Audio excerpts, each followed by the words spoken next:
Alright, timestamp September 27th, 2024, a little bit after 11 p.m. Making coffee. Or, in case Fun Size is watching this, I'm making coffee. I have to translate it into Bostonian. For Pam, coffee.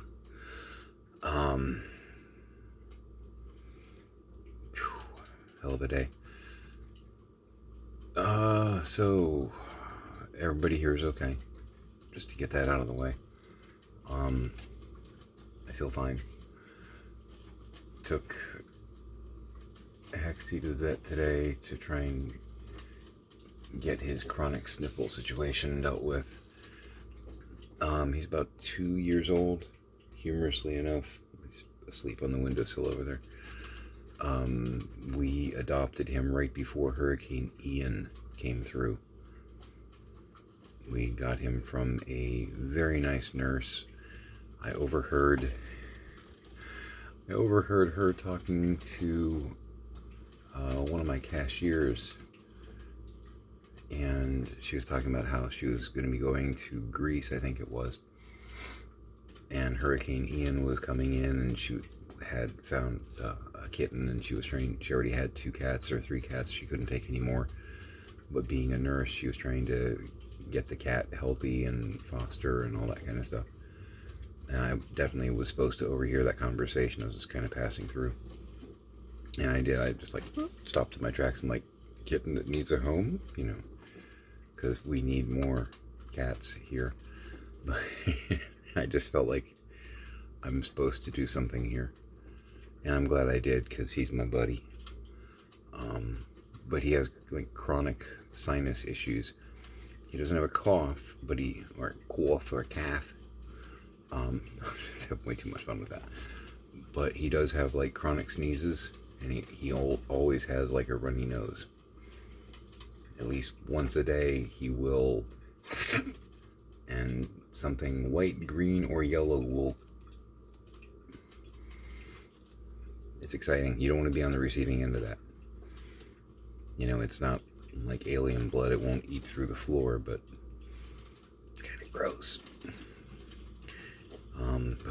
We've taken him to the vet several times in the 2 years that he's been with us.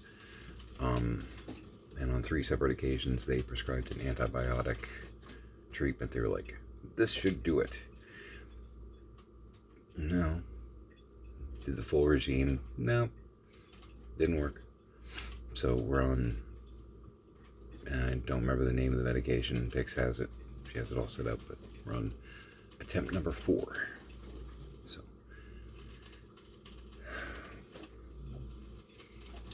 no real damage around here, which is okay. We've got a fence and a gate that are fighting gravity currently. They were already not in a great place. Now they're in a worse place. But the trees didn't fall. It didn't take our mailbox, which may not seem like a big deal, because we do a lot of Amazon, eBay, and stuff like that. Several years ago, I bought one of the larger mailboxes, and it's still just the metal one. It doesn't have a stone pedestal or anything like that. You see a lot of that down here. Just a little metal one, but the mailbox itself, you could fit, 4 footballs in it or whatever. It's good sized. It doesn't want to shut. And during the storm, it kept opening up, and I was afraid it was going to wind up like a windsock, and the wind was going to go into it large and just but it held, so I'm happy. I do have a couple friends that have been flooded out. I'm so sorry. And the store that we work at flooded. So we may or may not have work for the next 2, 3, 4 weeks. All the inventory was destroyed because there were apparently some holes in the roof. Good stuff. So the store manager texted me some pictures of what the store looks like. It's awesome. so we're going to be trying to figure out money situations. Ramping up eBay a little bit because the bills are going to keep coming. So I've been taking pictures. I've got a bunch of very large Ziploc bags full of,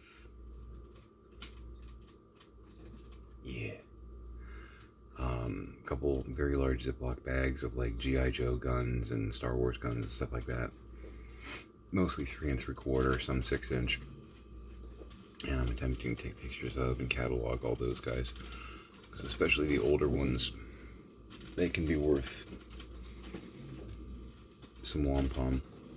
I've sold a couple for like $6 and $10, and a couple of more rare ones for like 20. Over the past 6 months or what have you. But I'm trying to go through all those and get them up. I've been entertaining myself watching videos in between, taking breaks and whatnot. Stumbled upon some Sweeney Todd stuff. It's one of my favorite shows. It's one that it's on my bucket list. Somebody's snoring. Good Lord. But my baby sister got me into the show many years ago, and it's a show that we always wanted to do together, frankly, because she would have made a great Mrs. Lovett. But the show's still very near and dear to me. I don't know what that says about me. I for some reason, seem to like mad scientists and psychotic characters. I swear I'm a nice guy. But yeah, no, I'm a big fan. That's on my bucket list of roles to do while I'm still vertical. And stumbled across, somebody put up, I've only watched about an hour, but it's like 2 hours of highlights, which 2 hours is almost the whole show, because I want to say, done right, give or take, Sweeney's probably about 2.5, maybe 2:20. It's a long show,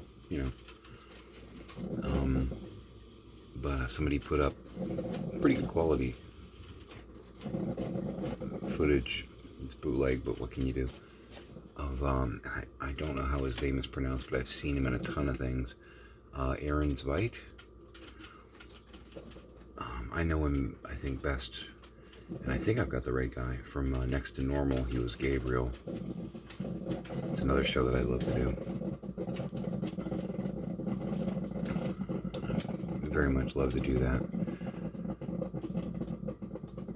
But yeah, no, it's got him and Sutton Foster, who is kind of incredible. I've seen her in, God, a lot of things. Young Frankenstein being the one that really leaps to mind. She was Inga.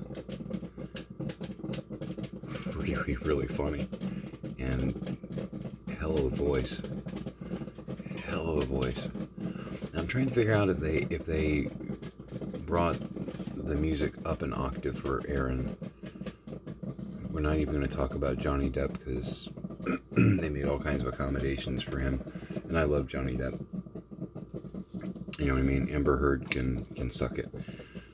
I'm fairly certain that she was less than honest in a lot of those things. I watched some highlights of the trials, and I think maybe you were making some stuff up. You were yes-anding your way through that trial a whole lot, and I know what that is.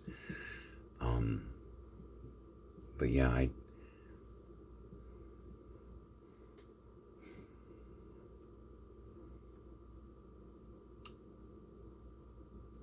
when you have to change the music around that much to accommodate somebody, get somebody else. Get somebody else. And I know that it was done with Sondheim's blessing and all that, but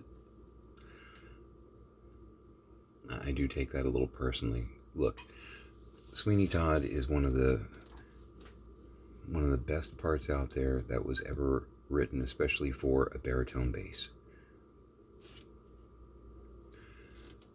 So when you modify it so that your buddy, because it was Tim Burton, you know, and I love Tim Burton.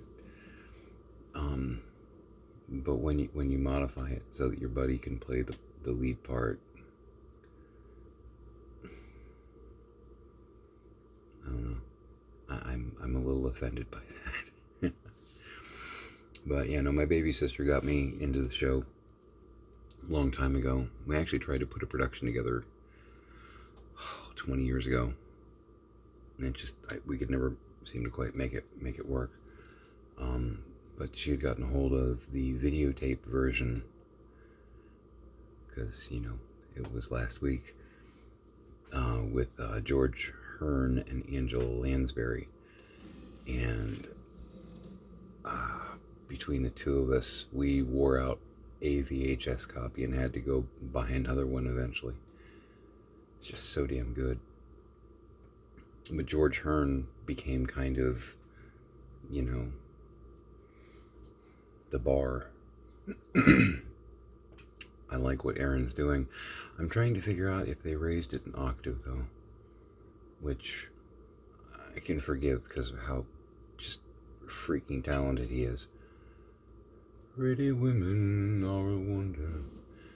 I want to say he's a little higher on that.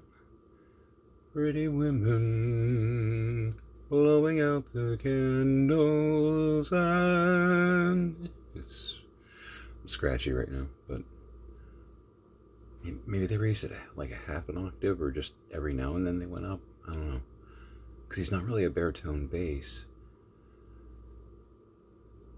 I know he's got a pretty wide range though. He's probably got at least 4 octaves, which, you know, so do I.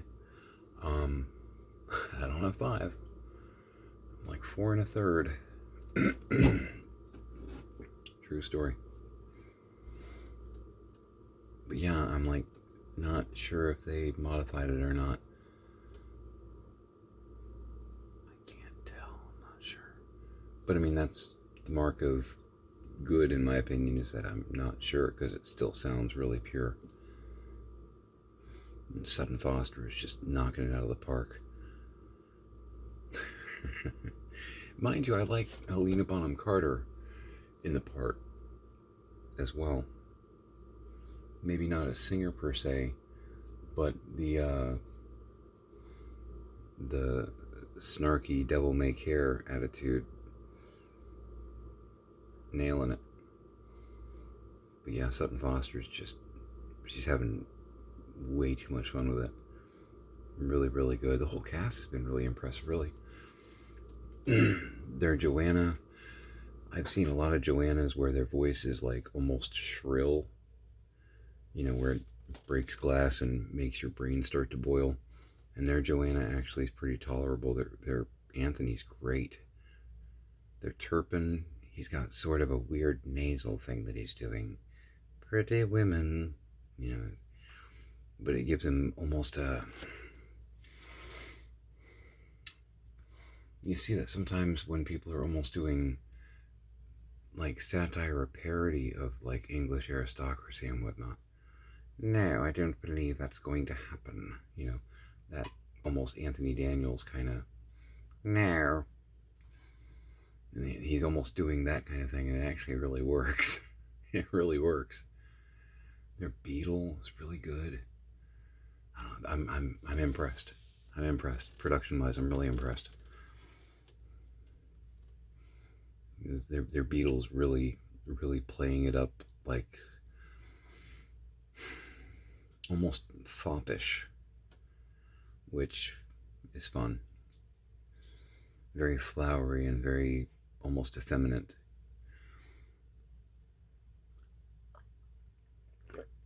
Good stuff. Yeah. I've only seen Toby in a little bit of it so far, so I'm not sure about him. Not sure about him. Good shot. I know I saw some stuff with,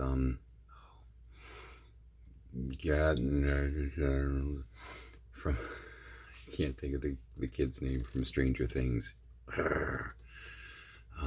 Dustin. But I saw some stuff where he was playing Toby. And all four of the boys from Stranger Things have got some impressive side gigs, including some musical stuff. They're all really, really talented kids. But yeah, I saw some stuff with him. He was doing No One's Gonna Harm You. Somebody had filmed that. And very, very good and unusual-ish. Everybody does every part differently. Hopefully, if you're doing it right. You know, I had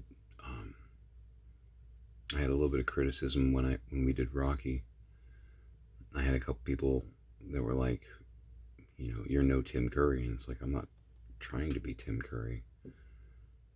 Surprise, I'm not Tim Curry. I could probably, because I'm a good mimic, I could probably actually pull off a Tim Curry impression throughout the entire show.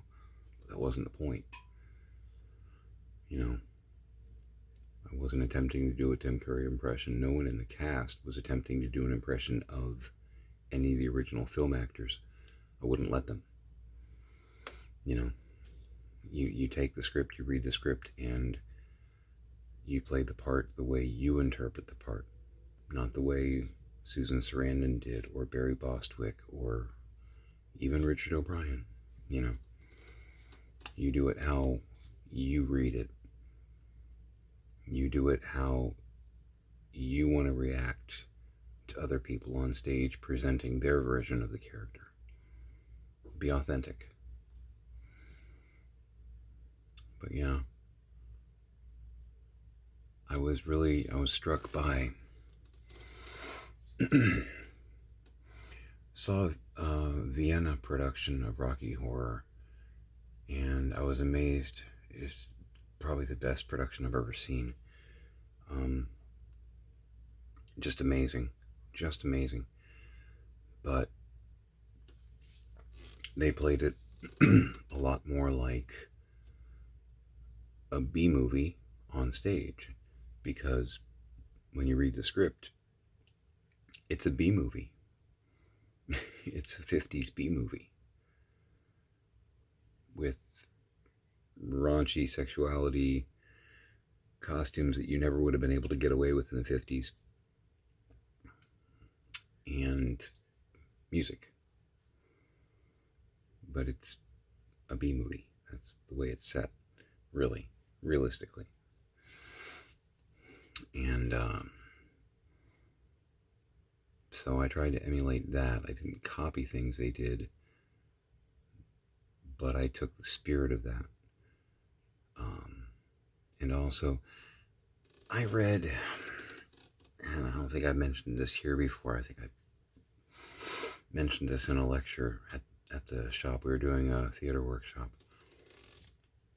I had read a report, sort of review, and it was by a pastor who had gotten familiar with Rocky Horror. And it was kind of his take on Rocky Horror from a theological and or clerical standpoint. And I thought his viewpoint was really interesting, because he kind of took the story and he interpreted it almost as a retelling of the Garden of Eden story. And let that sink in for a minute.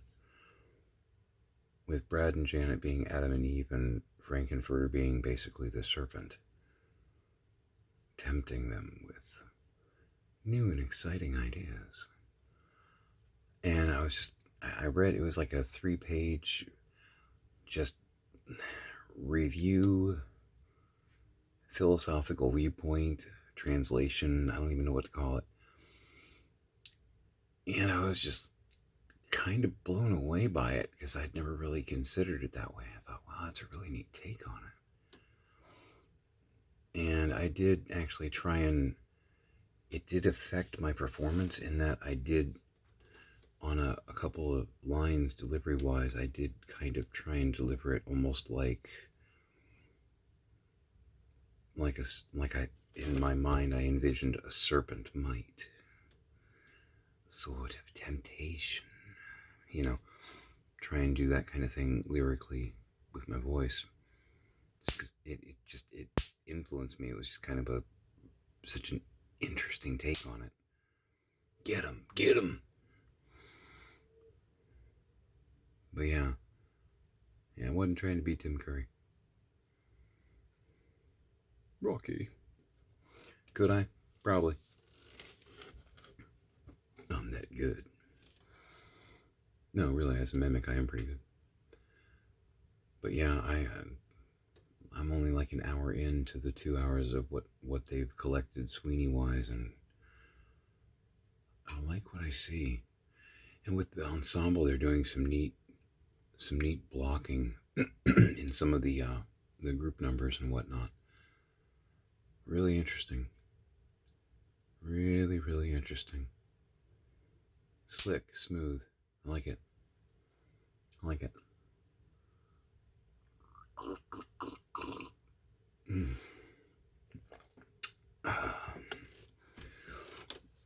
But yeah, I figured I'd let everybody know we're alive.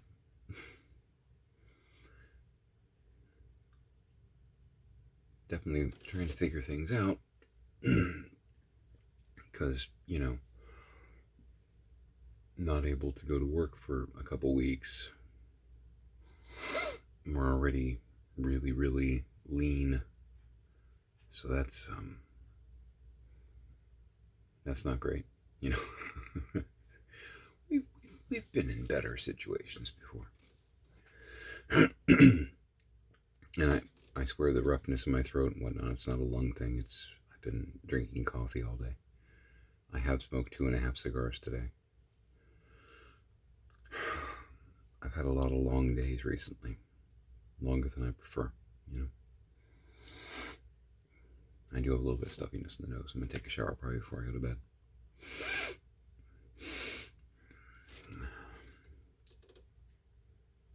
My cat's snoring in the windowsill. It was Hexy snoring, because with his sinusy issues, yes, he snores sometimes. It's a thing. Tomorrow's Saturday, so we're going to be doing a lot of listing on eBay, because that's really one of the pro tip. If you're doing auctions, not buy it nows, auctions that end on a Saturday afternoon, early evening are usually the best, because more people are able to be there bidding on the item or items. It's prime time. It's the best time to have listings end. So because it's usually 7-day, if you're doing a 7-day auction, it's a good time to list, because then it will end the following Saturday. Sunday afternoons usually aren't too bad. Friday nights can be okay too, but Saturday afternoon, early evening is usually your best. It's your best window. So I'll be doing a bit of that tomorrow.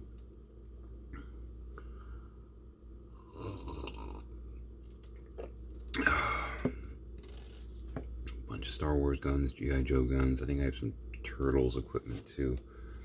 I've picked up a lot of like random bags of stuff over the years. And I've got stuff from my own collection too, from when I was a wee lad. I've got some Among Us figures up. Some of the extras, because I am working on a collection of sorts, but I don't need 2 things. So I've got some dupes here and there that I've got listed right now, and a few more that I'm listing tomorrow. Trying to bring in a little wampum right now, because we're going to be real lean real soon. I don't like that, but that's why you take steps to fix that, right? Yeah. Anyway.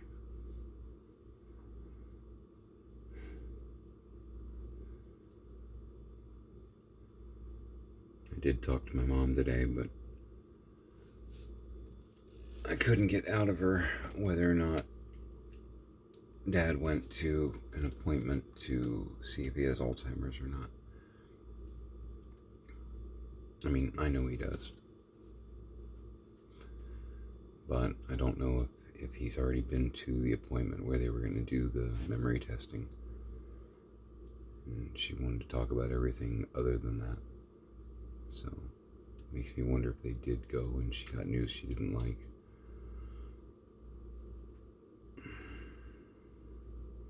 It's possible. Because there's no way that he's going to fool a memory specialist who works with geriatric military personnel.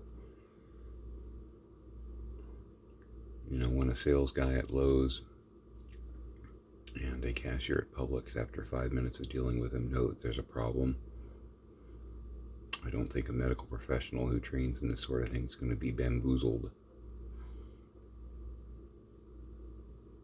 He has Alzheimer's. It sucks. But denial doesn't fix it, you know. Nothing fixes it, but we need to approach it honestly, or frankly, someone's going to get hurt. You know, he's been having hallucinations for 8 years and he has a loaded gun in his pocket. That right there should tell you that maybe somebody should do something. I don't know. As I've said before, what could go wrong? Anyway.